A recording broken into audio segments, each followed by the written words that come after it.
My name is May and welcome back to my kitchen. For this episode, I'll be showing you how to make my version of semi-sweet and spicy chicken adobo. Here are all the ingredients.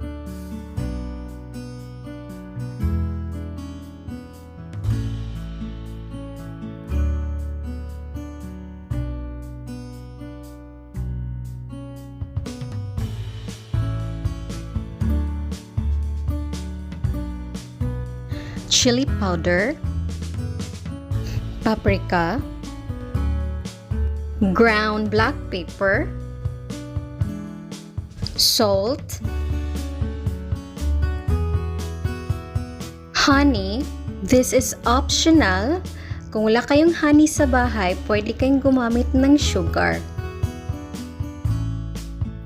Dark soy sauce, at ang ating vinegar. I-mix lang natin itong mabuti at huwag natin kalimutang tikman bago natin ito i-marinate sa ating chicken. Ang gagamitin ko ay wings, breast at saka yung backbone ng chicken. Whole chicken kasi itong nabili ko. At yung ibang parts, ginamit ko, ginawa kong fried chicken. Ilagay lang natin ang ating marinade mixture.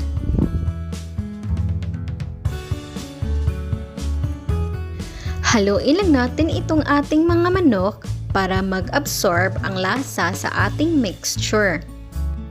Pwede ninyo itong i-marinate ng mga 1 to 2 hours. Pero ako, mas gusto ko talaga 24 hours para sa best result ng ating chicken adobo. Takpan ko lang ito ng cling wrap at i-refrigerate, then balikan natin ito bukas.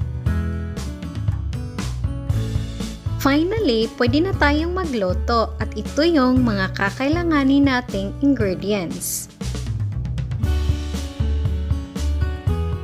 Nagpainit na ako dito ng oil at pwede na natin ilagay ang ating garlic.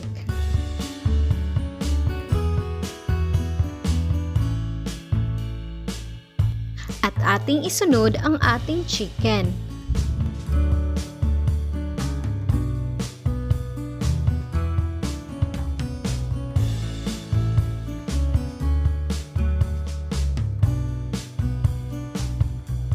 Takpan lang natin ito at hayaang mag-release ang kanyang liquid.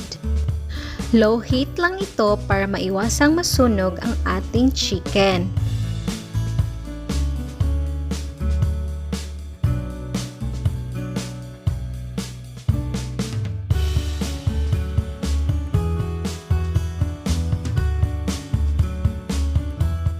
Ilagay ko lang yung ating minarinate sa ating manok kahapon.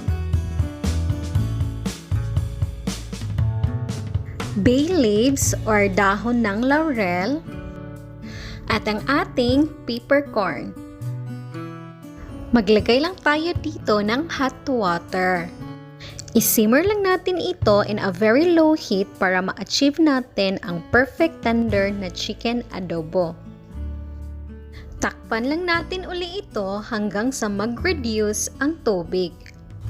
At iwasang haluin lagi para hindi masira ang texture ng manok.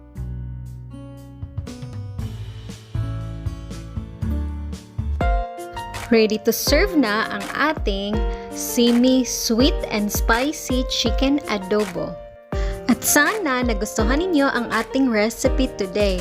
At sa hindi pa nakapag-subscribe sa aking channel, please do subscribe and don't forget to hit the bell button. Thanks for tuning in. See you next time. Bye!